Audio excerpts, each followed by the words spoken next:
देखो, स्टार्ट कर रहे हैं वहां से एडवांस। और एडवांस जावा में सबसे पहले हम बात करेंगे जेडीबीसी की। फिर हम बात करेंगे सर्वलेट की, और सर्वलेट के साथ मैं बताता जाऊंगा, मतलब कई सारी चीजें मैं आपको साथ साथ में कराता जाऊंगा। क्योंकि सर्वलेट पर प्रोजेक्ट भी मैं आपका एक जो है बनवा दूंगा सर्वलेट पे, और फिर उसके बाद स्प्रिंग स्प्रिंग बोर्ड पे बात करेंगे। तो सबसे पहले अगर हम बात करें ना एडवांस जावा में, तो एडवांस जावा में पहले हम देखेंगे जेडीबीसी। फिर हम देख रहे होंगे सर्वलेट। साथ साथ ही देखेंगे अपन सर्वलेट, क्योंकि इतना टाइम हम लगाना नहीं चाहते किसी और चीज़ों पे। हम ज़्यादा टाइम लगाएंगे स्प्रिंग स्प्रिंग बूट पे।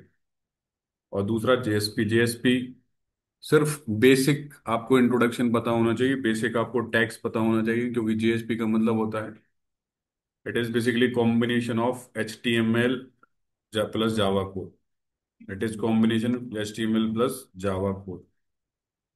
और एक टैग टैग बेस्ड लैंग्वेज है जेएसपी। तो जितने भी बेसिक्स टैग हैं वो पता होना चाहिए। कि बाकी मेन जो अपन ना फोकस होगा वो अपन करेंगे सर्वलेट पर फोकस।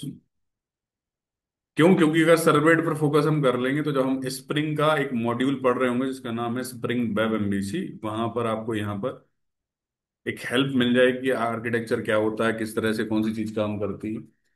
और स्टार्ट हम कर रहे हैं जेडीबीसी से, जावा डेटाबेस कनेक्टिविटी। इसके बाद जैसे हम कंप्लीट कर लेंगे तो जेडीबीसी पर एक प्रोजेक्ट की रिक्वायरमेंट मैं आपको भेजूंगा। प्रोजेक्ट रिक्वायरमेंट, उसके बेसिस पर आपको प्रोजेक्ट बनाना है। सर्वेड पर प्रोजेक्ट मैं खुद बनवाऊंगा, जैसे एम्प्लॉय मैनेजमेंट हो गया, स्टूडेंट मैनेजमेंट हो गया, या फिर एक आर्किटेक्चर बता दूंगा और कोड करवा दूंगा किस तरह से करना है। प्रॉपर यूआई के साथ करड सर्वलेट का यूज करते हुए मैं करवा दूंगा। बाकी जो और भी प्रोजेक्ट बनाना है वो आप बना सकते हो, इतने कैपेबल आप हो जाओगे सर्वलेट पर। बाद में स्प्रिंग स्प्रिंग बूट फ्रेमवर्क की बात कर लेंगे। अब ध्यान से सुनते जाना कि चीजें क्या हैं फ्रेमवर्क की। जब तुम बात करोगे तो अपन पहले पढ़ रहे होंगे स्प्रिंग कोर। अब कई सारी चीजें लिंक हैं यहाँ पर, अगर कहीं पर भी तुमने कुछ छोड़ दिया तो फिर प्रॉब्लम हो जाएगी। तो स्प्रिंग कोर स्टार्ट करेंगे, जिसको हम बोलते हैं स्प्रिंग फ्रेमवर्क। लेकिन जैसे हम one module of spring boot आएंगे यहाँ पर, हम इसके बाद स्टार्ट करेंगे स्प्रिंग बूट और मॉड्यूल ऑफ स्प्रिंग बूट। तो सबसे पहले यहाँ पर तुमको मिलेगा स्प्रिंग डेटा जेपीई। अब स्प्रिंग डेटा जेपीए के लिए, स्प्रिंग डेटा जेपी जो मॉड्यूल है स्प्रिंग बूट का, इसको पढ़ने के लिए तुम्हारे पास में अंडरस्टैंडिंग होना चाहिए जेडीबीसी की, क्योंकि बेस यही है। और जेडीबीसी के बाद यहीं पर हो सकता है मैं साथ साथ आपको पढ़ा दूं एक और फ्रेमवर्क जिसका नाम है हाइबरनेट। इसको मैं बोलता हूँ ओ आर एम टूल। इसको बोला जाता है ओ आर एम टूल, जिसको बोला जाता है object relationship mapping, object relational mapping. O R M tool है ये। लेकिन ऐसा है कि इसका भी अपडेटेड वर्जन है जिसका नाम है स्प्रिंग डेटा जेपीए। तो कुछ इस तरह से अपन कोड कर रहे हूँ।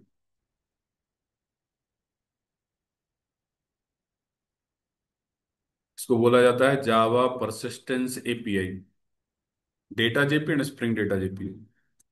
इंडस्ट्री में क्या चलता है? इंडस्ट्री में चल रहा है right now spring data JPA.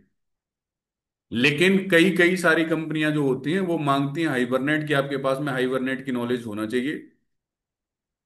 लेकिन दोनों का जो बेस है वो स्टार्ट होता है जेडीबीसी से, जहां पर हम बात करते हैं Java, J for Java, D for database, B for Java database connectivity, DB इसको बोला जाता है database, C for connectivity, Java database connectivity.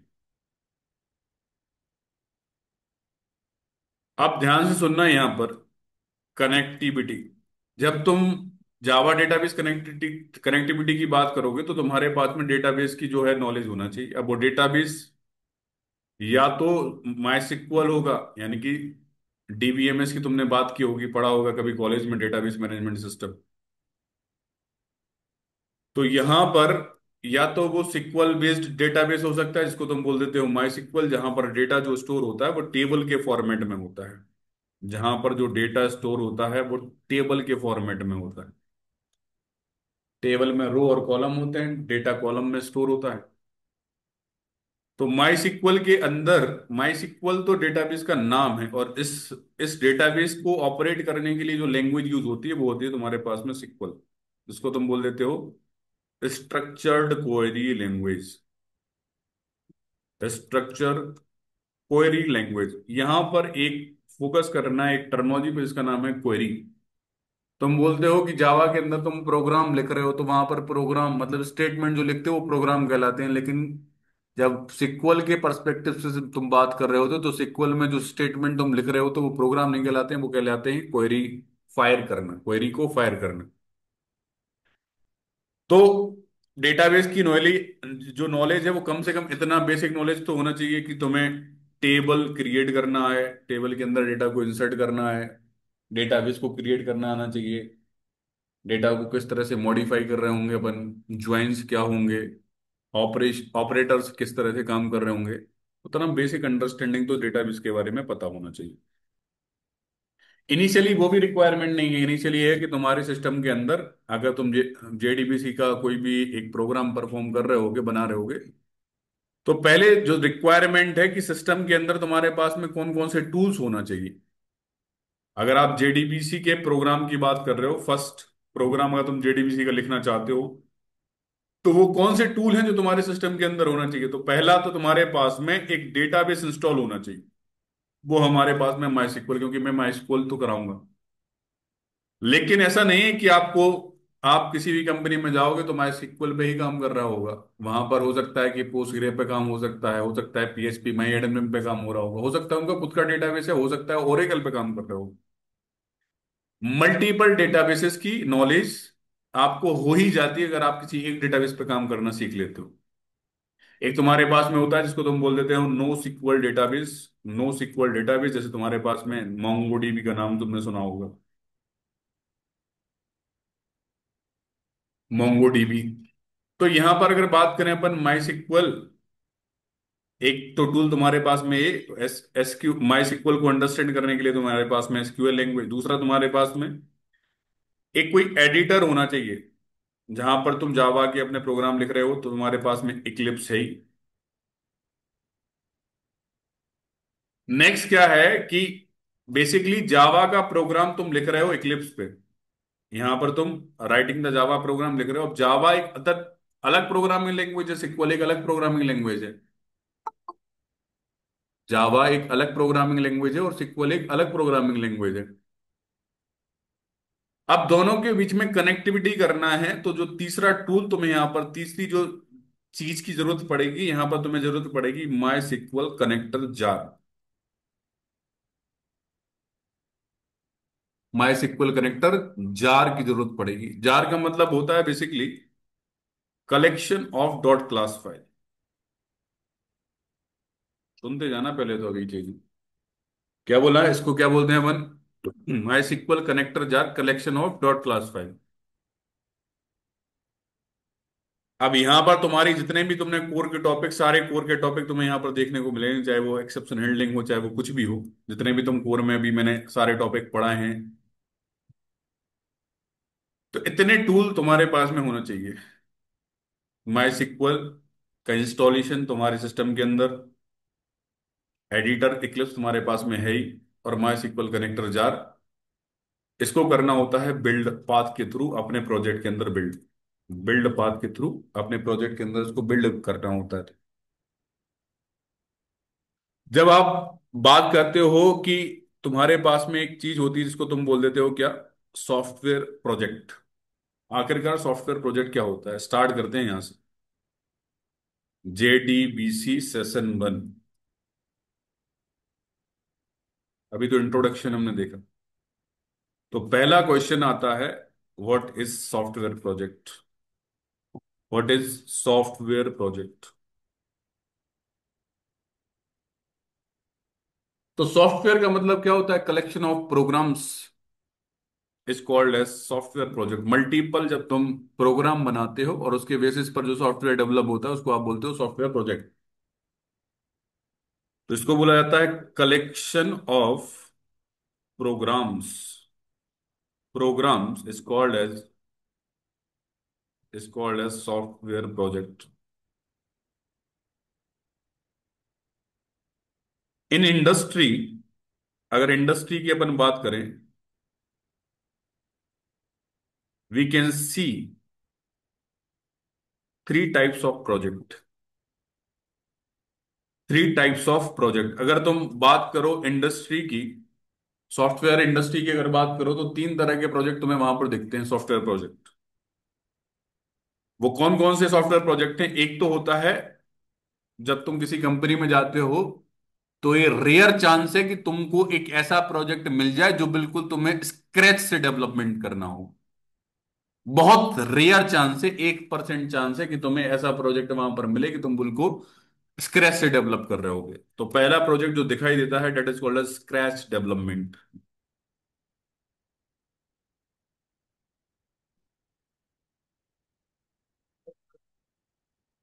Scratch development, इसको क्या बोला जाता है? स्क्रैच डेवलपमेंट, जो तुम्हें स्टार्टिंग से दिखता है, इसको बोलते हैं ब्रांड न्यू। दूसरा होता है जिसको हम बोलते हैं मेंटेनेंस, मेंटेनेंस प्रोजेक्ट, या फिर इसको बोला जाता है सपोर्ट। तुमने देखा होगा, मेंटेनेंस प्रोवाइड करना है किसी प्रोजेक्ट के लिए। और तीसरा होता है, तीसरा जो दिखता है उसको बोला जाता है माइग्रेशन प्रोजेक्ट। इसका मतलब क्या होता है कि तुम्हारे पास में जो रिक्वायरमेंट आई, वो रिक्वायरमेंट क्या आई कि भैया जो प्रोजेक्ट बना हुआ था वो डॉट नेट में बना था या पीएचपी में बना था, अब तुमको उसको जावा में बनवाना है, मतलब माइग्रेट करना है। एक प्रोजेक्ट को किसी एक टेक्नोलॉजी में बना था, अब उसको तुम किसी दूसरे टेक्नोलॉजी में बनाना चाहते हो, that is called migration of project. तो तीन तरह के प्रोजेक्ट तुमको सॉफ्टवेयर इंडस्ट्री में देखने को मिलते हैं। एक होता है बिल्कुल स्क्रैच से डेवलपमेंट, कि तुम्हारे पास में रिक्वायरमेंट आई है, उस रिक्वायरमेंट को तुम ही एनालिसिस कर रहे हो, तुम ही उसको इनिशिएट कर रहे हो और एंड तक तुम ही लेके जा रहे हो, that is called as brand new project. जो चांसेस बहुत कम होते हैं कि तुम उसी प्रोजेक्ट पर काम कर रहे हो। दूसरा होता है कि सपोर्ट में तुमको डाल दिया। और तीसरा होता है माइग्रेशन प्रोजेक्ट। तो ये तीन तरह के प्रोजेक्ट जो है वो तुमको दिखते हैं इंडस्ट्री में। अब ऐसे ही एप्लीकेशन की अगर बात करें अपन की types of application, types of application जो तुम जावा का यूज करते हुए बनाते हो, types of application using the Java, using Java programming. तो तुम्हारे पास में एक होता है जिसको तुम बोलते हो स्टैंडअलोन एप्लीकेशन।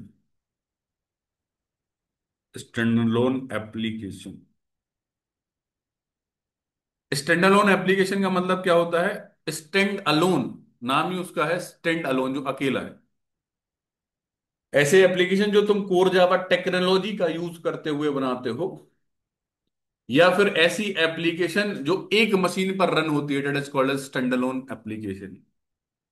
मतलब जैसे बात करें हम यहां पर एग्जाम्पल की, तो यहां पर अगर नोट पैड की बात करें अपन, तो ये सिंगल मशीन पर रन हो रहा होगा, कैलकुलेटर सिंगल मशीन पर रन हो रहा होगा, that is called as standalone application.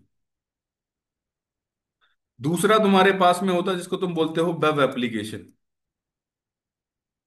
Web application का मतलब होता है जहां पर ब्राउजर पिक्चर में आ जाता है। जो तुम्हारे प्रोग्राम जो होते हैं वो रन होते हैं वेब ब्राउजर पर, एग्जीक्यूट होते हैं, जो तुम्हें वहां पर उसका एग्जीक्यूशन दिखता है, जो आउटपुट है वो दिखता है।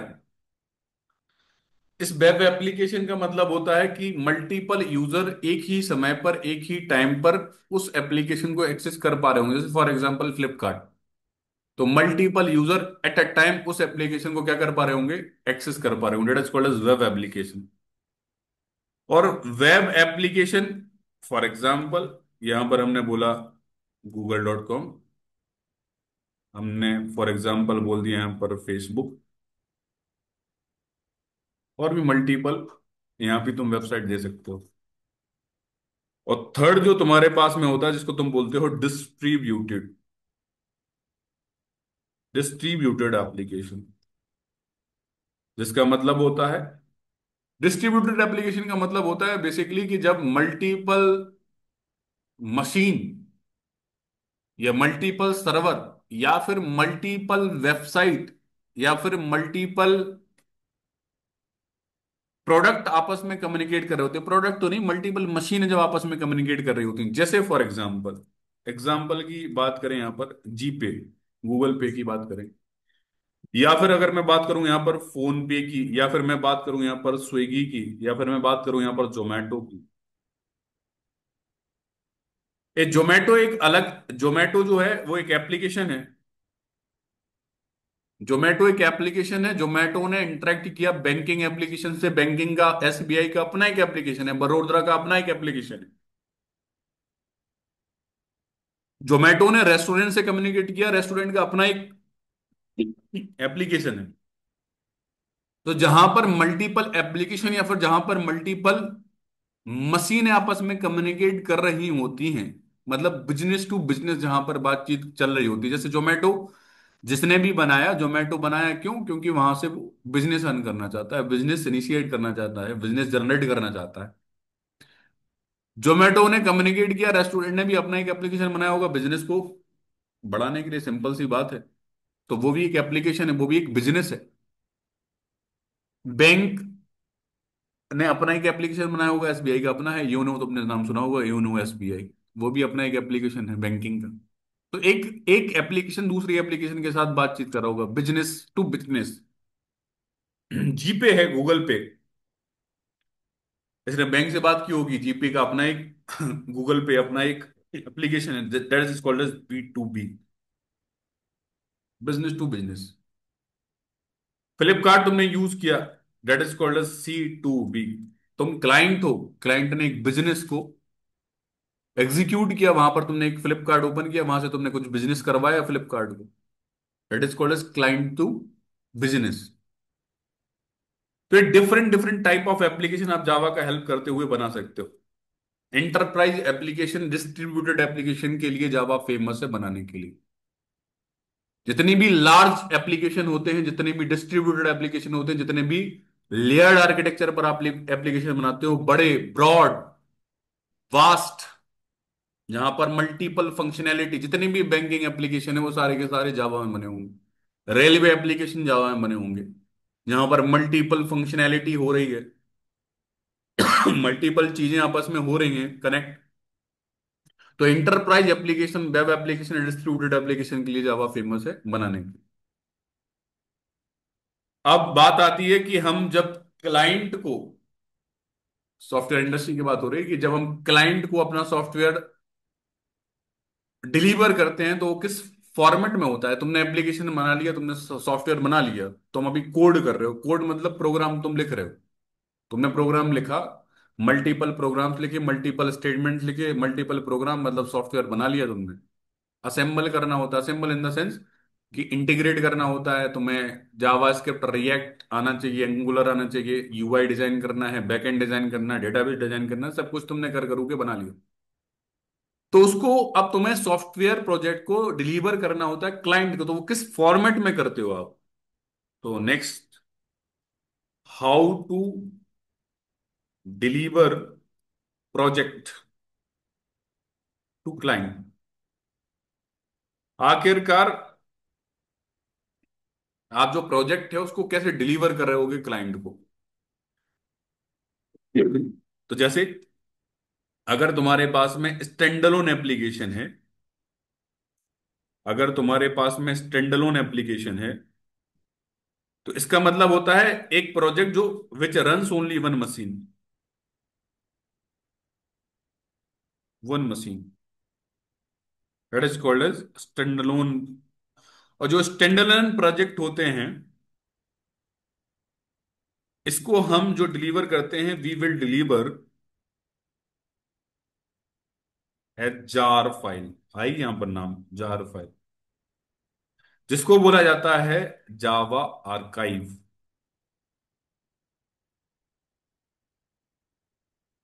इसको क्या बोला जाता है? जावा आर्काइव। नेक्स्ट, नोट करके एक पॉइंट यहां पर लिख सकते हो, जार कंटेन्स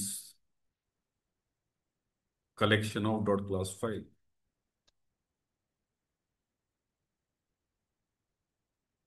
नेक्स्ट तुम्हारे पास में होता है वेब एप्लीकेशन। अगर तुम्हारे पास में वेब एप्लीकेशन है, इस तरह का कोई प्रोजेक्ट है, तो उसको तुम्हें कैसे डिलीवर करना पड़ेगा?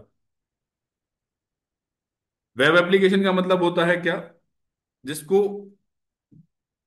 Everybody can access through internet. Internet, जैसे जैसे फ्लिपकार्ट, गूगल, जीमेल, amazon, जितनी वेबसाइट, सब उसको इंटरनेट का यूज करते हुए एक ही समय पर एक्सेस कर रहे होते हैं। और अगर इस टाइप का कोई भी एप्लीकेशन है तो तुम इसको डिलीवर कर रहे होगे as a war file. War file, जिसको बोलते हैं वेब आर्काइव।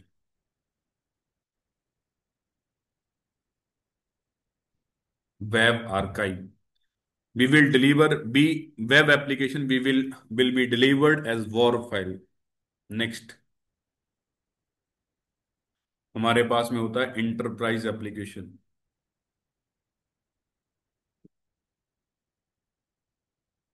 इंटरप्राइज एप्लीकेशन या डिस्ट्रीब्यूटेड एप्लीकेशन, इसके लिए तुम जो यूज करते हो terminology, that is called as EAR, enterprise archive. EAR,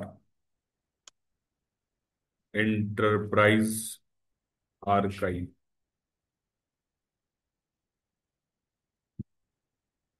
अब जब तुम जावा के प्रोजेक्ट आर्किटेक्चर की बात करते हो, जब तुम जावा के प्रोजेक्ट आर्किटेक्चर की बात करते हो कि जावा में तुम प्रोजेक्ट बना रहे हो तो उसका आर्किटेक्चर क्या होना चाहिए, तो यहां पर सबसे पहले तुम्हें देखने को मिलेगा क्या? एक होती है लेयर्स के फॉर्मेट में हम अपना कोई भी प्रोजेक्ट बनाते हैं, लेयर्ड फॉर्मेट में। तो यहां पर होता है तुम्हारे पास में एक लेयर जिसको तुम बोलते हो प्रेजेंटेशन लेयर। ये लेयर है जिसको तुम बोलते हो प्रेजेंटेशन लेयर। प्रेजेंटेशन का मतलब ये होता है जो प्रेजेंट करने के लिए यूज की जाती है। मतलब डायरेक्टली यहां से चीजें कम्युनिकेट कर रहा होगा क्लाइंट, क्लाइंट के साथ कम्युनिकेट करती है लेयर। तो यहां पर जो प्रेजेंटेशन लेयर है, एक चीज होती है जिसको तुम बोलते हो वेब क्लाइंट, और एक होता है तुम्हारे पास में सर्वर। वेब सर्वर उसको कभी कभी टर्मिनोलॉजी में बोल दिया जाता है। तो वेब क्लाइंट का मतलब होता है, या फिर क्रोम तुमने देखा तो क्रोम एक वेब ब्राउजर है। तुम कौन हो? एंड यूजर हो। तो एंड यूजर वेब क्लाइंट का यूज करते हुए इंटरेक्ट करता है। मतलब जो एंड यूजर है, एंड यूजर देखता है वेब क्लाइंट पर जो भी उसको रिस्पॉन्स दिखता है, या वो चाहता है कि रिक्वेस्ट जनरेट करना है, कुछ इंफॉर्मेशन वो चाहता है ब्राउजर पर शो हो, तो वो कम्युनिकेट कर रहा होता है। तो एक लेयर जिसको हम बोल देते हैं प्रेजेंटेशन लेयर, जिसको यहां पर जो होता है इसको हम बोला जाता है UI के लिए यूज की जाती है, that is called as user interface. अब यूजर इंटरफेस को डेवलप करने के लिए जो इस लेयर के अंदर टेक्नोलॉजी तुम यूज करते हो, that is called as HTML, CSS, JavaScript, या बूट स्ट्रैप, या फिर जे क्वेरी का तुमने नाम सुना होगा, या फिर तुम अब जो यूज करने लगे हो रिएक्ट JS या फिर एंगुलर। अब यहां पर दो चीजें मैंने लिखी हैं यहां पर, रिएक्ट JS और एंगुलर।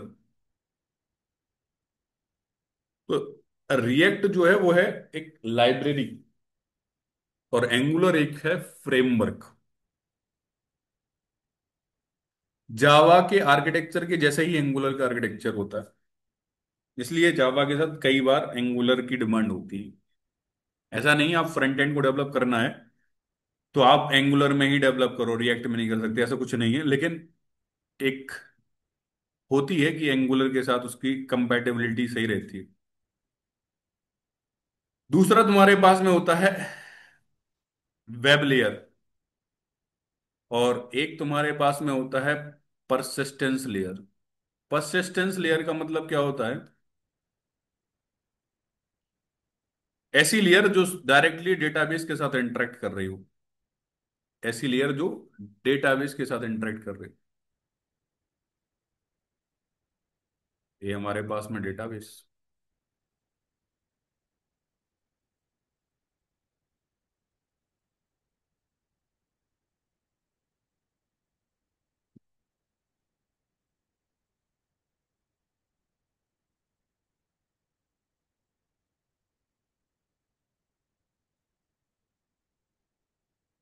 तो परसिस्टेंस लेयर का मतलब क्या है सर? जो डायरेक्टली कम्युनिकेट कर रहा हो डेटाबेस के साथ।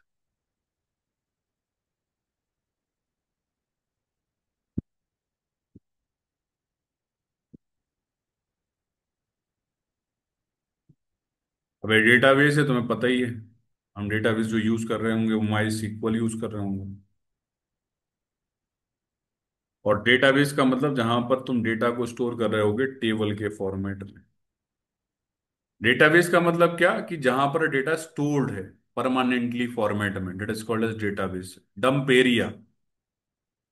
डेटा मतलब इंफॉर्मेशन। बेस मतलब कहीं ना कहीं तो वो डेटा पड़ा हुआ है, that is called as database. Database का मतलब इंफॉर्मेशन स्टोर्ड है कहीं पर परमानेंटली फॉर्मेट में। Store information.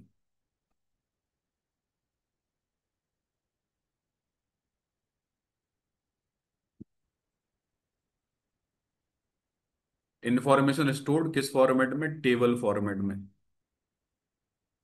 मैं क्या बोलता हूँ डेटाबेस को? एक डंप एरिया। यहां पर तुम्हारा कोई क्लाइंट होगा।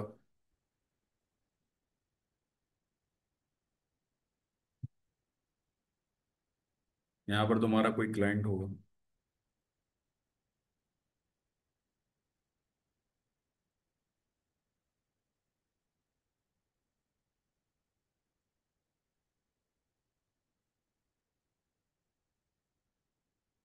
तो एक क्लाइंट हो गया तुम्हारा।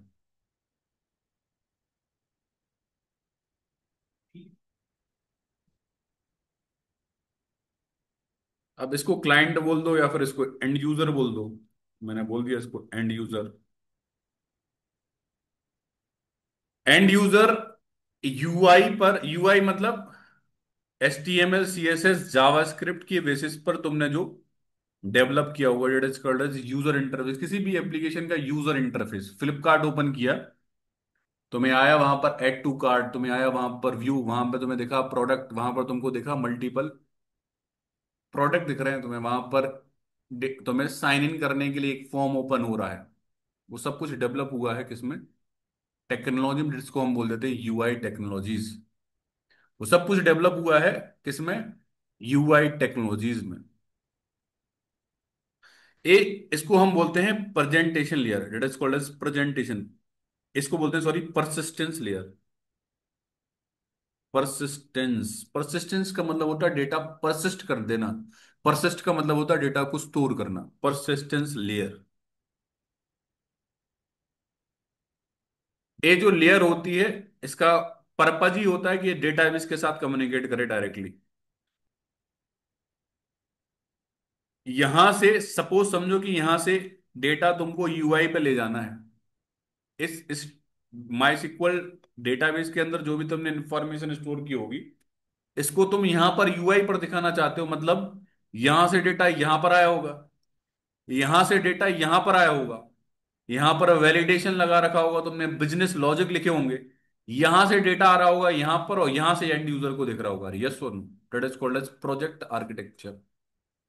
Software project architecture. इसमें अगर बात करें, इसको हम बोलते हैं लेयर्ड आर्किटेक्चर। अभी तो हम बहुत बेसिक बता रहे हैं आपको, इनमें बहुत सारी चीजें हैं। इसको बोलते हैं हम लेयर्ड आर्किटेक्चर। जो लेयर्ड के फॉर्मेट में आप सॉफ्टवेयर के प्रोजेक्ट को डिजाइन करते हो, उसको आप बोलते हो लेयर्ड आर्किटेक्चर। इसमें जो लेयर होती हैं वो तुमको दिखती हैं। पहला तुम्हारे पास में प्रेजेंटेशन लेयर, तुम्हारे पास में वेब लेयर, जिसके अंदर it contains business logic. Business logic, इसका मतलब भी होता है कि जो रिक्वेस्ट और रिस्पॉन्स रिलेटेड बिजनेस लॉजिक लिखने के बाद जो रिक्वेस्ट और रिस्पॉन्स है उनको डील कर रही होती है, तो it contains business logic to deal with request and response. Request and response. Next तुम्हारे पास में होता है बिजनेस लेयर।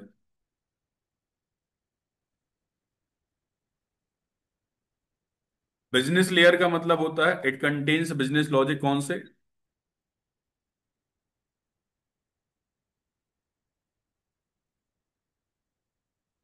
जैसे फॉर एग्जांपल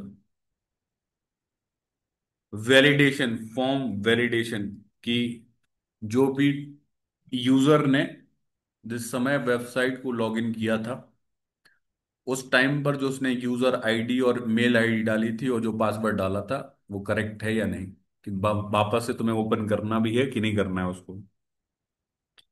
तो फॉर्म वैलिडेशन से रिलेटेड जो भी बिजनेस लॉजिक लिखने होते हैं वो आप इसके अंदर ही लिखते हो। फॉर्म वैलिडेशन हो गया, या ईमेल सेंड करना हो आप, सेंडिंग ईमेल, या फिर इसको बोल सकते हैं ओटीपी से सेंड, ओटीपी से रिलेटेड जो अगर तुमको सेंड करना है या तुमको जनरेट करना है एक्सेल को, या फिर तुमको कैलकुलेशन से रिलेटेड पार्ट लिखना है, कुछ भी हो सकता है। और नेक्स्ट पार्ट तुम्हारे पास में वेब लेयर हो गई, बिजनेस लेयर हो गई, और एक तुम्हारे पास में परसिस्टेंस लेयर,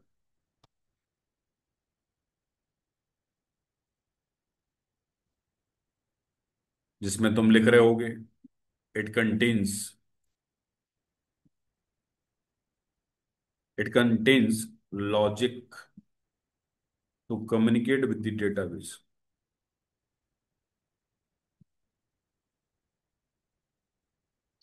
आप इस लेयर के अंदर अभी जो बताया कि इसके अंदर जो भी डेटा बेस के साथ कम्युनिकेट करने के लिए लॉजिक हैं, जैसे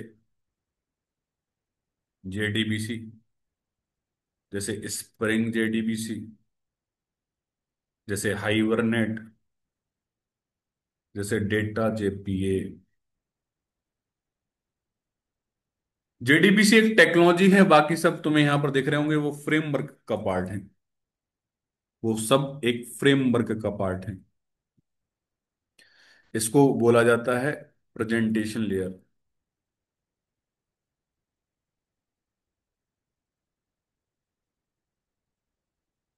जैसे अगर तुम्हें यहां पर मैं बताऊं, तो यहां पर अगर तुम्हें सॉफ्टवेयर आर्किटेक्चर की बात करूं, लेयर्ड आर्किटेक्चर,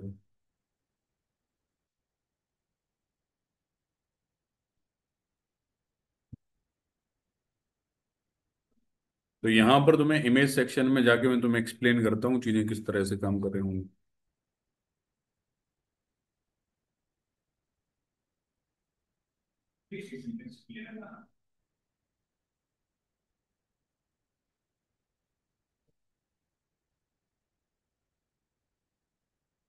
ये दिख रहा है?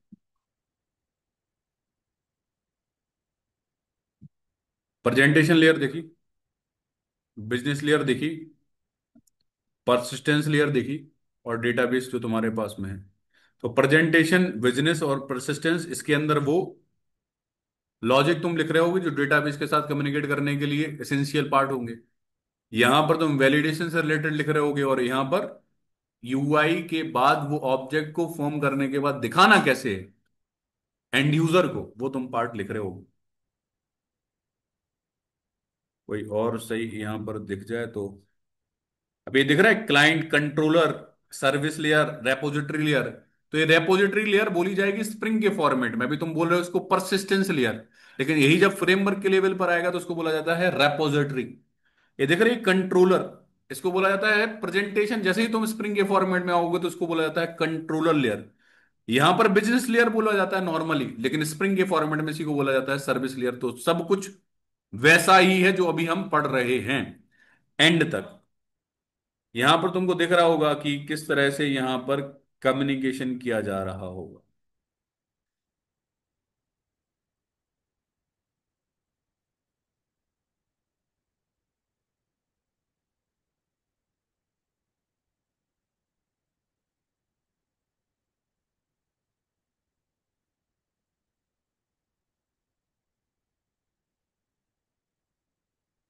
पढ़ो यहां पर प्रेजेंटेशन लेयर जो अभी मैं पढ़ा के आया हूं, इसको बोलता है UI control handles user interaction, display data and receive input.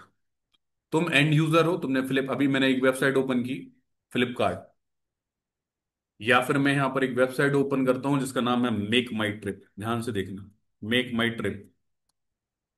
ये वेबसाइट ओपन हुई, यहां पर मैंने क्लिक किया इस पे, क्लिक ऑन दिस वेबसाइट। जैसे ही मैंने यहां पर क्लिक किया, यहां पर तुम्हें यूआई दिखा, एक प्रॉपर यूजर इंटरफेस दिखा। तुरंत उसने बोल दिया कि तुम यहां पर रजिस्टर करने के लिए एक फॉर्म ओपन हो गया। यहां पर एक प्रॉपर फॉर्मेटिंग में कि flights, hotel, holiday packages, trains, buses सब आ रहा है यहाँ, डिफरेंट डिफरेंट। तुम्हें ग्राफिकल यूजर इंटरफेस यहां पर दिख रहे हैं कि उनके सिंबल भी दिख रहे हैं प्रॉपर फॉर्मेट में। अब यहां पर क्या है कि फॉर एग्जाम्पल ध्यान से देखना, अभी तो ये क्या है, यूआई मतलब ये डिजाइन हुआ है या तो एंगुलर में या रिएक्ट में। क्योंकि ये एंड यूजर मतलब मैं देख रहा हूं ना, अभी इसको आप देख रहे हो ना, आप कौन हो, एंड यूजर। और ये किस पर चल रहा है, ब्राउजर पर, that is called as web client. और मैंने यहां से क्या भेजी, एक रिक्वेस्ट सर्वर को हिट हुई। वो रिक्वेस्ट किसको हिट होगी, सर्वर को। सर्वर को हिट होने के लिए बीच में इंटरनेट कनेक्टिविटी तो चाहिए। ध्यान से सुनते जाना। अब सर्वर को वो इंफॉर्मेशन अगर मिल जाती है, तो सर्वर क्या करेगा, रिस्पॉन्स बैक, जो रिक्वेस्ट तुमने भेजी उस रिक्वेस्ट को सर्वर ने क्या किया, एक्सेप्ट किया। सर्वर क्या है, व्हाट इज सर्वर इन जावा, क्या होता है सर्वर। तुमने तो इतना रिएक्ट पढ़ा है, हैं? राहुल पारिक, सर्वर क्या होता है। मुझे स्टोरी नहीं सुनना है, मुझे सुनना है कि व्हाट इज सर्वर। रिएक्ट पढ़ा, वेब क्लाइंट के रिलेटेड तुमने एप्लीकेशन बनाई, तो सर्वर के बारे में तो पढ़ा ही होगा मास्टर ने तुम्हारा। सर्वर क्या होता है भैया, मैंने पूछा एक सिंपल सादा वर्ड, व्हाट इज सर्वर। मैंने पूछा व्हाट इज क्लाइंट, मैंने तुमसे टाइप्स पूछे ही नहीं। मैं तुमसे सिंपल एक टर्मिनोलॉजी पूछ रहा हूं, what is server. I am not asking कि भाई सर्वर के टाइप क्या होते हैं और वो एंड ऑफ समथिंग समथिंग क्या होता है। आप कैसे विजुलाइज कर पाओगे कि रिक्वेस्ट कहां से कहां आ रही है। That is called as client server architecture बोला जाता है। यहां पर तुम सुनो, एनालाइज करो कि यहां पर एक क्लाइंट, वेब क्लाइंट पर एक एप्लीकेशन ओपन है। इस क्लाइंट पर, इस वेब क्लाइंट पर जो एप्लीकेशन ओपन है, आप एंड यूजर हो। इस वेबसाइट को बनाने के लिए यूआई टेक्नोलॉजी कुछ ना कुछ लगी होगी। मान लो वो रिएक्ट लगी है, वो एंगुलर लगी है, वो रिएक्ट लगी है, वो एंगुलर लगी है। अब यहां पर तुम सोचो ना कि यहां पर जैसे मैंने फ्लाइट यहां पर दिल्ली, यहां पर मैंने जयपुर से फ्लाइट देखी सपोज, जयपुर टू दिल्ली। अब जब जयपुर टू दिल्ली में फ्लाइट देखता हूं, ध्यान से सुनो, मतलब 6 तारीख की सपोज देखा,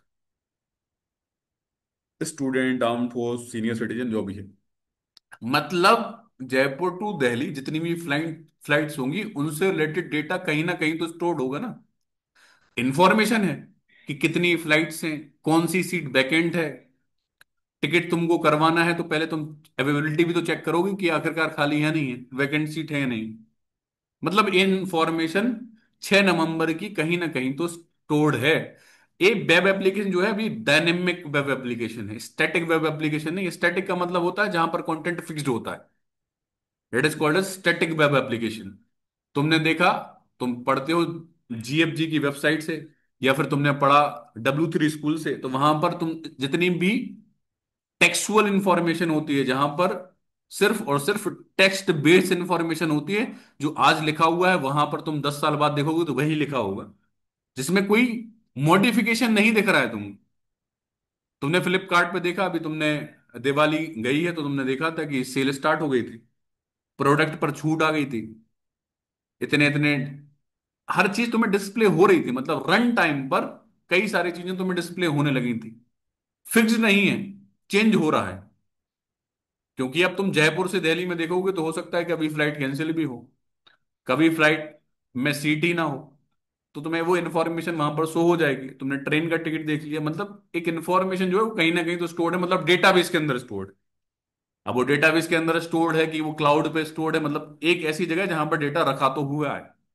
जैसे ही मैंने यहाँ पर सर्च बटन पर क्लिक किया तो यहाँ पर एक तुम्हें दिखेगा, यहाँ पर मैं मेक माई ट्रिप हमेशा यूज क्यों करता हूँ एक्सप्लेनेशन के टाइम पे, क्योंकि यहाँ पर तुमको दिखता है कि कोई जा रहा है, डेटा खींच के ला रहा होगा, वो यूआई पे दिख रहा होगा। देखना ध्यान से, जैसे मैंने सर्च बटन पर क्लिक किया, यहां से एक कुछ यहां पर तुम्हें इन्फॉर्मेशन दिखेगी, देखा है, और वो तुम्हें डिस्प्ले होगी सारी की सारी फ्लाइट। ये सुनो, देखो, अभी आपने देखा था ना कि जैसे ही मैंने यहां पर सर्च बटन पर क्लिक किया था, यहां से देखो वो जग गया कुछ, एरोप्लेन से जा रहा था, ये ये विजुलाइज करवा देता है कि तुम्हारा डेटा कहीं पड़ा हुआ था, उस डेटा को फेच किया गया, और डेटा जो फेच हुआ वो यूआई पर। अब तुमको ये नहीं समझ में आ रहा, डेटा तो इन्फॉर्मेशन है, इन्फॉर्मेशन है तो फ्लाइट से रिलेटेड जो भी इंफॉर्मेशन होगी वो टेक्सुअल इंफॉर्मेशन होगी, मतलब वो डेटा जो है वो बाइंड हुआ होगा एज ऑब्जेक्ट फॉर्मेट में, यूआई पर डिस्प्ले किया गया होगा, फेच किया गया होगा। यस सुनो, तो ये इंफॉर्मेशन तुम्हें दिखी एक ग्राफिकल यूजर इंटरफेस में, कि हर एक चीज तुम्हें प्रॉपर वे में दिख रही होगी। इंडिगो की फ्लाइट आ जाएगी यहाँ पर, एयर इंडिया, मतलब जितनी भी इंफॉर्मेशन है वो तुम्हें यहाँ पर कहाँ से आ रही, कहीं ना कहीं से तो आ रही, मतलब यहाँ पर डेटाबेस है। अच्छा, फ्रंट एंड और डेटाबेस के बीच में जो डेटा आ रहा होगा, उस डेटा को वैलिडेट किया गया होगा, उस डेटा को प्रॉपर फॉर्मेटिंग किया गया होगा, मतलब बैकएंड में कोई ना कोई एक अलग टेक्नोलॉजी काम कर रही होगी, चाहे वो स्प्रिंग बूट फ्रेमवर्क हो, चाहे वो नोड हो, या चाहे वो लाराबेल हो, मतलब कोई भी एक ऐसी टेक्नोलॉजी जिसमें डिजाइन हुआ होगा ये, उसका कोई ना कोई बैकएंड पार्ट, इसलिए बैकएंड डेवलपर की डिमांड ज्यादा होती है। यूआई डेवलपर, फुल स्टैक आजकल क्यों कंपनियों में मांगने लगे हैं, क्योंकि फुल स्टैक में मेन रोल जो है वो किसका है, बैकएंड। कैलकुलेशन से रिलेटेड, बिजनेस से रिलेटेड जो भी कोड लिखेगा वो बैकएंड डेवलपर लिखेगा। तो अगर वो फ्रंट एंड का भी कोड लिख लेता है, फुल स्टैक हो गया डेटाबेस, तो पता ही होगा उसको। तो हमने ये देखा कि सर हमारे पास में जब भी कोई एप्लीकेशन आप डेवलप करते हो तो वो आर्किटेक्चर जो होता है वो लेयर्ड आर्किटेक्चर होता है, जिसमें एक प्रेजेंटेशन लेयर होती है, एक बिजनेस लेयर होती है,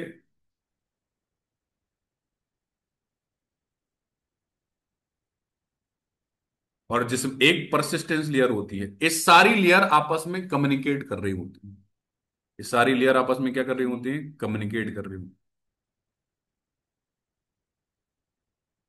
यहां पर कम्युनिकेट ऐसे हुआ,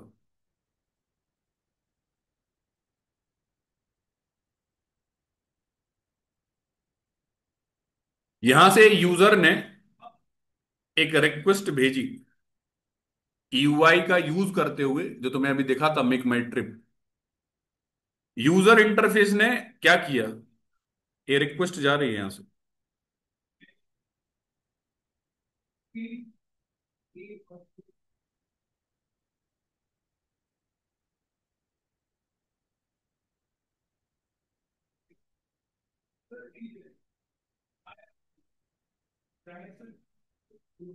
डेटाबेस से डेटा उठा,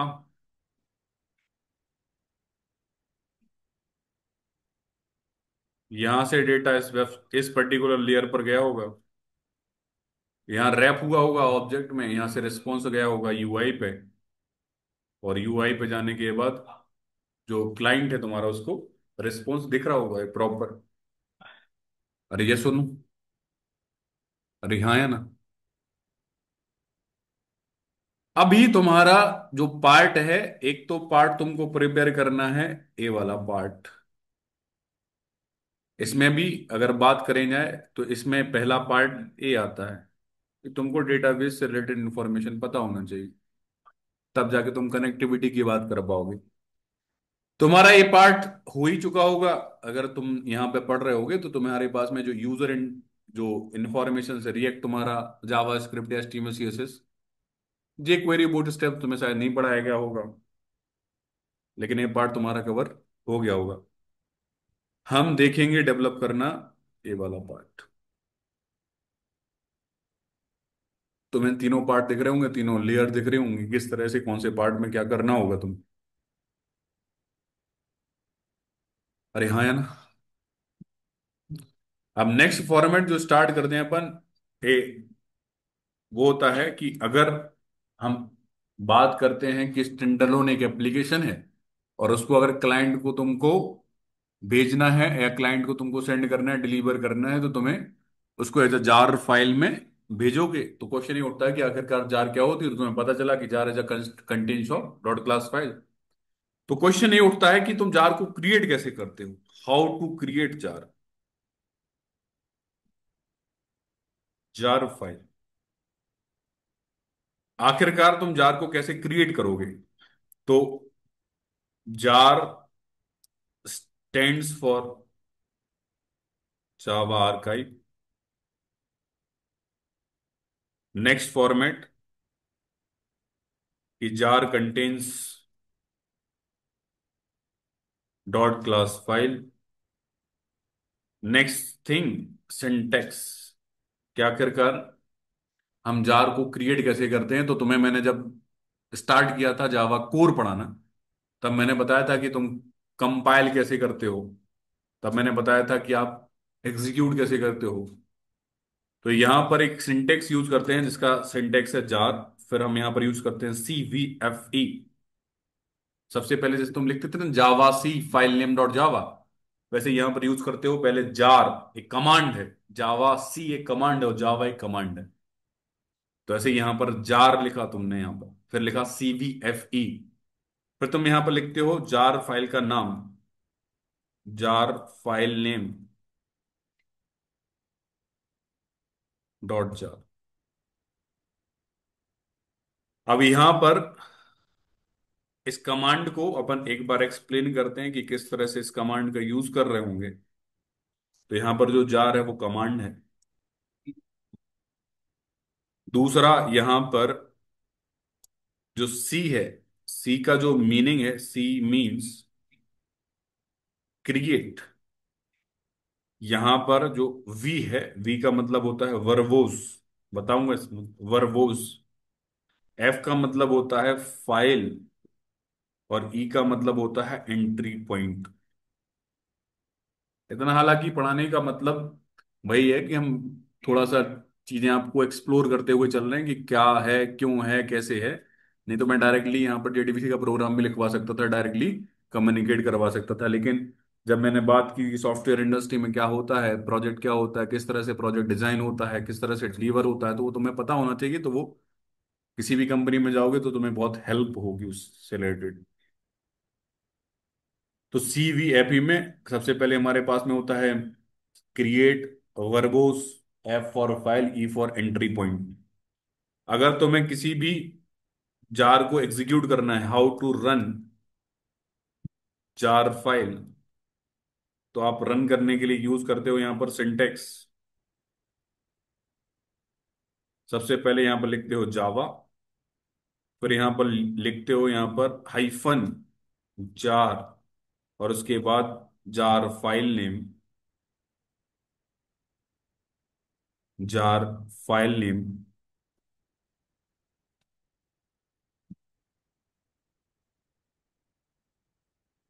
डॉट जार। यहां पर जो क्रिएशन में अपने लिखा ना जार CVFE, और यहां पर अपने लिखा है jar file name dot jar, इसमें एक चीज और लिखो, मेन क्लास और star dot class. Star dot class का मतलब जितनी भी डॉट क्लासेस होंगी, अगर वो पर्टिकुलर है तो उसको बाइंड कर दो। अगर नहीं है तो सारी की सारी डॉट क्लास फाइल बाइंड कर दो। जैसे फॉर एग्जांपल मैं तुम्हें बताता हूँ क्रिएट करके, how to create jar using the command. तो मैं यहाँ पर एक फोल्डर बना लेता हूँ सपोज, और इस फोल्डर का नाम हमने दे दिया JDBC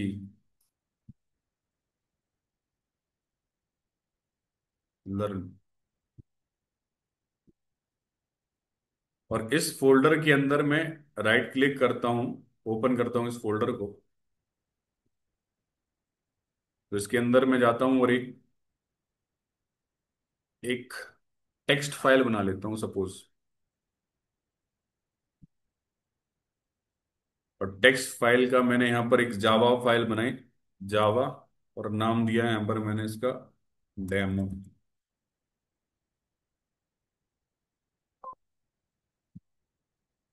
एक जावा फाइल बन गई, राइट क्लिक करता हूँ मैं, ओपन करता हूँ इसको।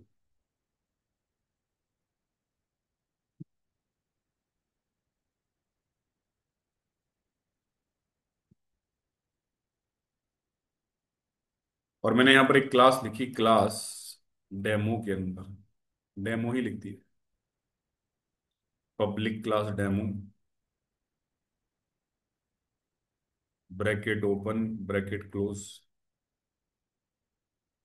मैंने यहाँ पर दिया public static void main string of args square bracket close,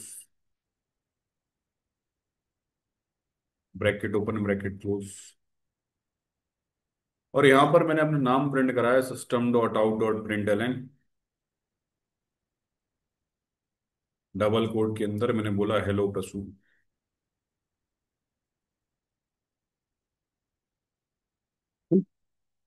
control S से सेव किया।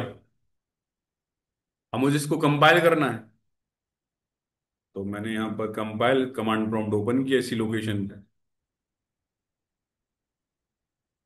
और मैंने क्या बोला यहाँ पर कंपाइल करने के लिए, सबसे पहले मैं क्या करूंगा, जावा सी और फाइल नेम डॉट जावा, कंपाइल किया, डॉट क्लास फाइल जनरेट हो गई। यहाँ पर देखिए dot class file.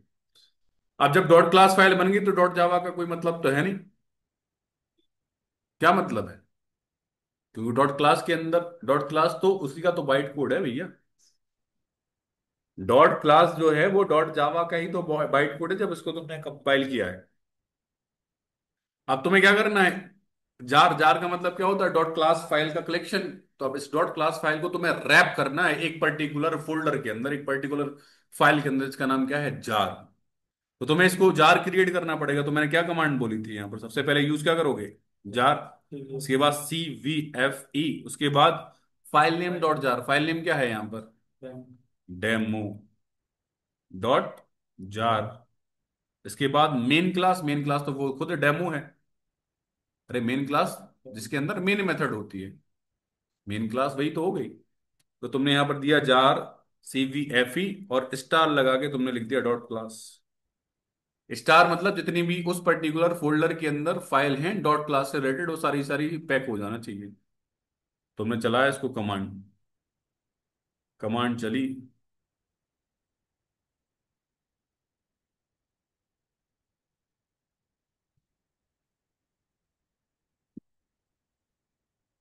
If flag requires manifest or input to specified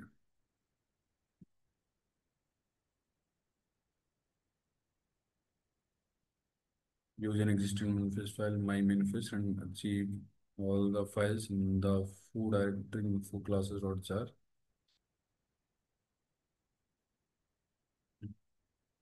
jar hyphen CVF,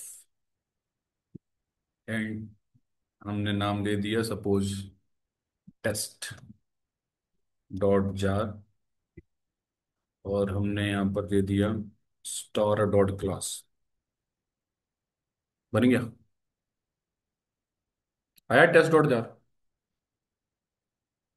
अब इंटरनल वर्किंग में अभी चला जाऊंगा तो और चीजें एक्सप्लेन कर सकता हूँ, लेकिन अब जरूर टेस्ट डॉट जार आया। तुम्हें याद हो? अब जावा ओपन करके बताऊं मैं तुम्हें? ध्यान से देखना। जावा तुमने जब ओपन किया था सी ड्राइव के अंदर, जब तुमने जावा इंस्टॉल किया था, तो प्रोग्राम फाइल के अंदर गए थे, जावा के अंदर गए थे, जेडीके के अंदर गए थे, और तुम यहाँ पर लिव सेक्शन के अंदर गए थे, तो तुम्हें दिख रहा था dt.jar। यहाँ पर दिखा पैकेज.jar। यहाँ दिखा tools.jar। ये बने बनाए तुम्हें मिल रहे हैं, मैं तुम्हें बताया है कि ये कैसे बनते हैं। इनके अंदर डॉट क्लास फाइल पड़ी है। मैं इनको भी ओपन करके बता दूंगा। मैंने पूरी जार ओपन करके देखी है यार, पूरी एक एक चीज ओपन करके देखी है कि किस तरह से कौन सी जार के अंदर कौन सी क्लास पड़ी है। लेकिन इतने इंटरनली तुम्हें जाने का कोई मतलब अभी है नहीं फिलहाल। यहाँ तुम जाओगे जीआरई के अंदर, तो तुम्हें यहाँ पर लिव सेक्शन के अंदर जाओगे तो तुम्हें यहाँ पर दिखेगा बहुत सारी जार दिख रही होंगी। यहाँ पर दिख रही है, यहाँ पर ये दिख रही है RT.jar। It is called as runtime dot jar. जो भी रन टाइम से रिलेटेड क्लासेस है वो सब इसी के अंदर पड़ी हुई है। इसको पूरा ओपन किया था। बट इतना नहीं पढ़ना है तुमको, बस पता होना चाहिए किस तरह से जार, अगर कभी, मतलब ये सब डेवलपमेंट में यूज होती है ये चीजें जब तुम इंडस्ट्री में काम कर रहे होते हो, बट नॉर्मली तो तुम्हें जरूरत नहीं पड़ेगी कभी। तो यहां पर मैंने क्या बताया कि इस तरह से आप जार को क्रिएट कर रहे होगे। अब नेक्स्ट बात आती है कि तुम रन कैसे करते हो जार के अंदर। अब तुम्हें एक चीज बताओ, तुमने पहले डॉट जावा बनाई, डॉट जावा से तुमने डॉट क्लास बनाई, कंपाइल करने के बाद डॉट क्लास को तुमने फाइल के अंदर रैप कर दिया, जिसको तुमने जार बोल दिया। तो अगर तुम्हारे पास में डॉट क्लास है तो जावा का कोई मतलब नहीं है डॉट जावा का, क्योंकि इसी को तो तुमने कंपाइल किया था। तो हटा भी दो, डिलीट कर दो, कोई दिक्कत नहीं। अब डॉट क्लास को तुमने रैप कर दिया किसमें? डॉट जार में। तो अब इस डॉट क्लास की भी जरूरत नहीं है, क्योंकि वो तो रैप हो चुका है। तो अगर मैं उड़ा भी दूं वहां से डॉट जावा, डेमो डॉट जावा और डेमो डॉट क्लास, तो कोई मतलब नहीं। अरे हाँ, एग्जीक्यूट करता हूं मैं अपने इस कोड को। तो जब आप रन करते हो इस जार फाइल को, तो तुम्हें सबसे पहले कमांड चलानी पड़ेगी क्या? जावा -jar। तो तुम्हारे पास में अब अभी एग्जीक्यूट कर रहा हूं मैं इसके अंदर का कोड। तुम्हारे पास में इस डेमो डॉट जावा को मैंने डिलीट किया permanently. Shift delete, permanent delete होता है। डेमो डॉट जावा को शिफ्ट डिलीट से मैंने डिलीट किया। Are you sure to you want to permanently? मैंने बोला यस। मैंने इसे डेमो डॉट क्लास को परमानेंटली डिलीट कर दिया। तो जरूरी तुम्हारे पास में सोर्स कोड कहाँ गया? यहाँ पड़ा हुआ है। अब इस डॉट जार को मैं ले जाऊंगा और मैं इसको एक्सट्रैक्ट करूंगा। डॉट क्लास फाइल दिखेगी। डॉट क्लास फाइल को मैं रन कर सकता हूं, क्योंकि जावा प्लेटफॉर्म इंडिपेंडेंट होती है, प्रूफ है हर चीजों का। हवा में बातें नहीं होती। अब यहां पर तुम क्या करना चाहते हो? इसको एग्जीक्यूट। तो तुम्हारे पास में ये बन चुकी है टेस्ट.जार। तो अब तुम्हें एग्जीक्यूट करने के लिए फिर से कमांड चलानी पड़ेगी क्या? जावा। जब भी एग्जीक्यूट करो तो जावा कमांड तो लगानी ही पड़ती है, यूज करनी ही पड़ती है। हाइफन क्या? -jar। और जार का फाइल का नाम क्या है? टेस्ट.जार। एग्जीक्यूट देखो क्या आया है। मेन फंक्शन थोड़ी है वो, no main manifest attribute in test jar. कोई बात नहीं। Java -jar -टेस्ट.जार।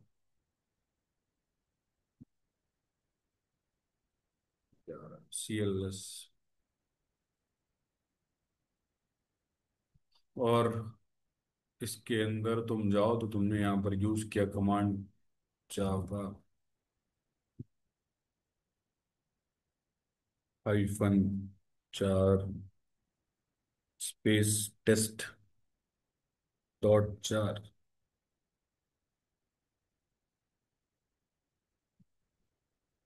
No manifest, no main manifest attribute in टेस्ट.जार।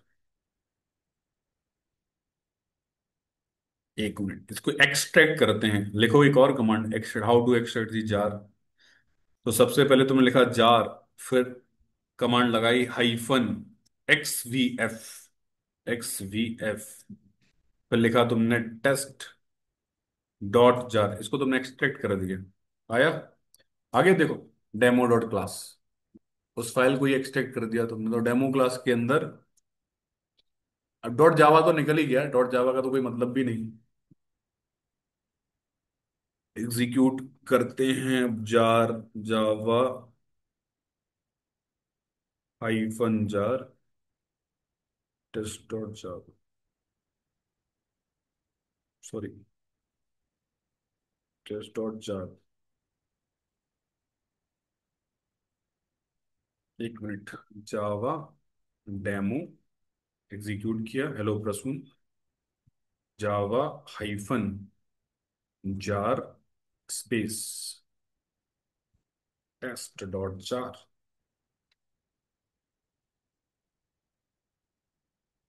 CLS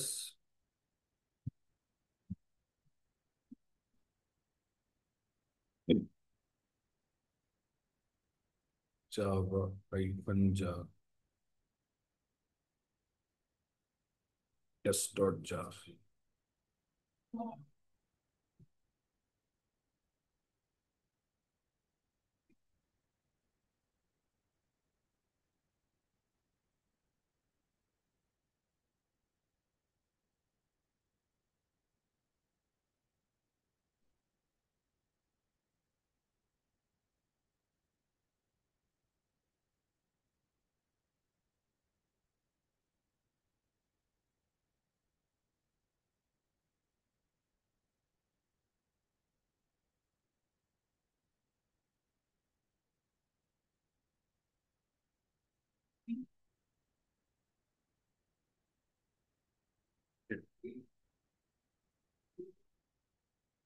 तो यहाँ पर एक काम करते हैं,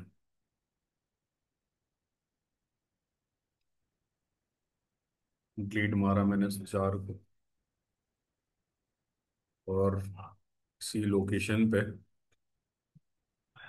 बनाता हूँ जार क्रिएट करने की फाइल, वो क्या थी कमांड, जार हाइफन CVF, ई मतलब एंट्री पॉइंट, CVF, उसके बाद जार फाइल का नाम अपन ने दे दिया सपोज T1 डॉट जार, है ना। इसके बाद स्टार डॉट क्लास, और एंट्री पॉइंट हमने दे दिया सपोज, ये मतलब एंट्री पॉइंट, एंट्री पॉइंट तो है ही ना यार वो, ये क्यों लिखोगे तुम, CVF,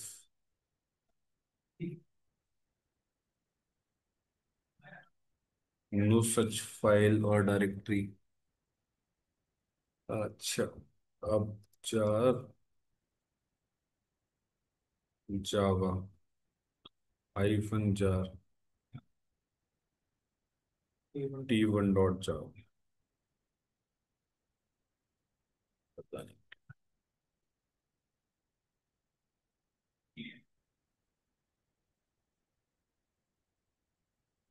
विनफिस्ट डॉट ई,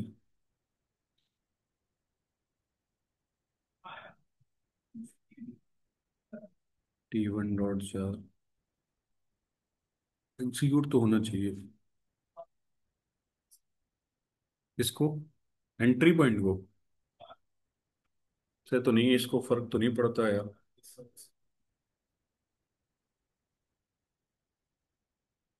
इसका फर्क तो नहीं पड़ना चाहिए।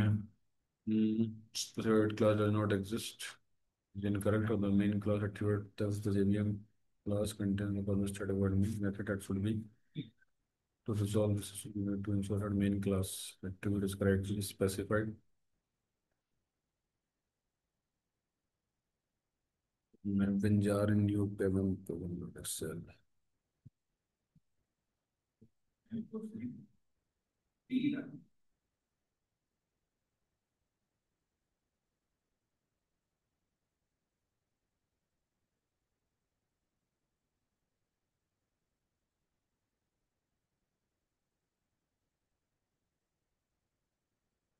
थोड़ा उसके बाद में बताऊंगा। Execute.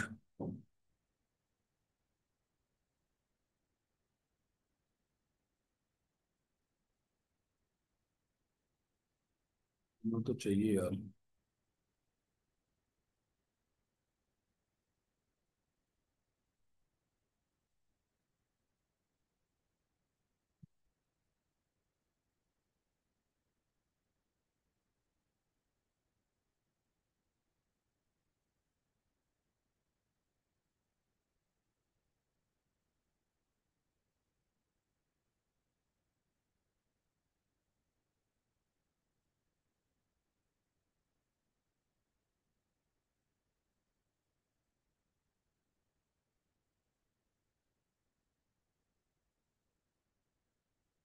Protein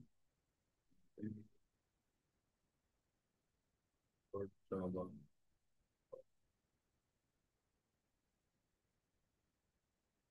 with notepad class a bracket open bracket close public static void main। अपन ने इसको एग्जीक्यूट नहीं किया था क्या? Started void main।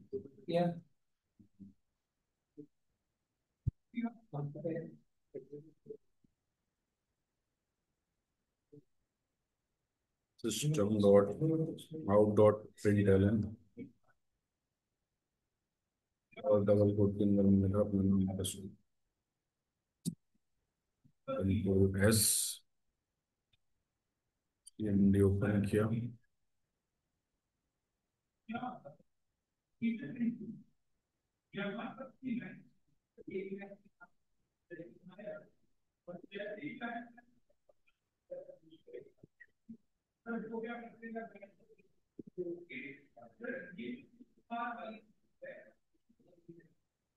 यहाँ पर जावा सी डेमो डॉट जावा।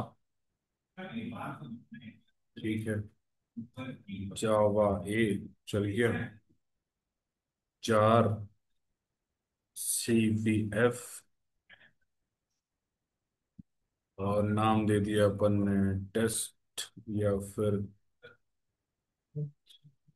जे डॉट 4 के बाद स्टार डॉट क्लास और एंट्री पॉइंट अपन ने दे दिया जो मेन क्लास है वो अपने पास है एक suppose J dot 4 no such files or directory. और तुमने इसको jar Java -4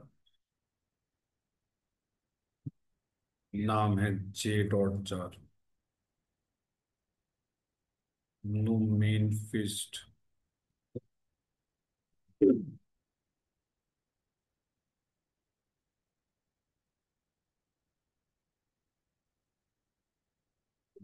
C CVF create verbose file J dot jar 3 point.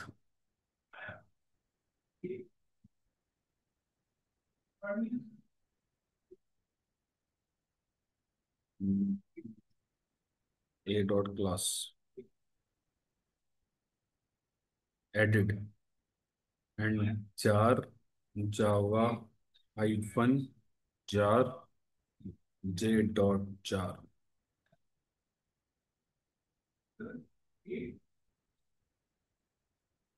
Added manifest A dot class in 406 out to 81 deflated 30%। Jar -x XVF J dot jar. Extract तो हो रहा है proper create भी हो रहा है जार में एग्जीक्यूट क्यों नहीं हो रहा है? डॉट जावा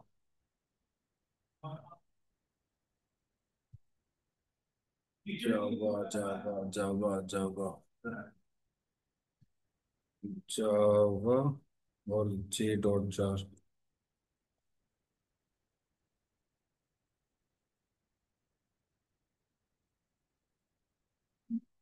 क्या होगा? ये बहुत जो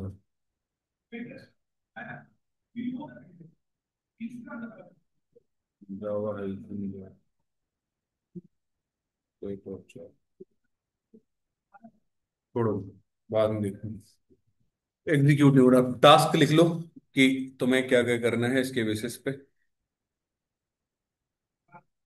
लिखो task, create user and student class, इसी के बेसिस पे,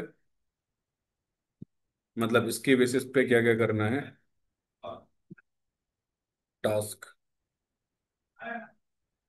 पहला, create user class and student class, student class. Next, क्या करोगे, इसको कंपाइल करोगे, compile both user and student. Next, next, package करोगे इसको, user dot class, user dot class को पैकेज करोगे एंड स्टूडेंट डॉट क्लास को पैकेज करोगे एज अ जार फाइल। कर लोगे ना? नाम दोगे उसका प्रोजेक्ट डॉट जार। क्या नाम दोगे उसका? Next, after jar is created, create हो जाएगी। तो जैसे ही तुम्हारी जार क्रिएट हो चुकी होगी, after jar is created, then delete all dot Java file and dot class file. और जार क्रिएट करने के बाद, next, create demo dot Java classes with main method, with main method, create object for user, object for user and student and print hash code of both, hash code of both object. ये सब कुछ कराया है मैंने। हम्म। तो ये task है जो करना है अपन को। एक स्टूडेंट क्लास बनाओगे, एक यूजर क्लास बनाओगे, एक डेमो क्लास बनाओगे, पैकेज करोगे उसको प्रोजेक्ट डॉट जार के अंदर, डेमो के अंदर यूजर यूजर का भी रेफरेंस बनाओगे, ऑब्जेक्ट क्रिएट करोगे और स्टूडेंट का क्रिएट करोगे ऑब्जेक्ट, और हैश कोड प्रिंट करोगे दोनों ऑब्जेक्ट का डेमो के अंदर। अरे क्लियर? इसके बाद देखते हैं कल। तो कल का जो सेशन होगा उसमें हम बात करेंगे पाथ क्या होता है, क्लास पाथ क्या होता है। जावा का जो तुमने पाथ किया था, वो तुमने एनवायरनमेंट वेरिएबल के अंदर जाके किया था सेट। उसको हम क्या बोलते हैं, क्लास पाथ कैसे देते हो, बहुत सारी चीजें और वीडियो में डिस्कस कर रहे हैं। और इसका एक बार एग्जीक्यूशन देख लेना जार का, मतलब कोई ना कोई एक मिस पॉइंट हो रहा होगा, क्या है वो, दिमाग नहीं चल रहा है उतना कि क्या, समझ में नहीं आ रहा है क्या है। बाकी कोई सिली मिस्टेक है, एक बार उसको चेक कर लेना तो हो जाएगा वो। एक्सट्रैक्ट अपन ने कर ही लिया है, क्रिएट अपन ने कर ही लिया है, तो वो एग्जीक्यूशन देख लेना एक बार। करने का फ्लो मैंने तुम्हें बता दिया, कोई ना कोई कमांड चीज जो है वो सिली मिस्टेक यूज हो रही होगी, बार बार अपन वही कर रहे हैं, तो एक बार करना तो हो जाएगा। उसके बाद देखते हैं बाद में।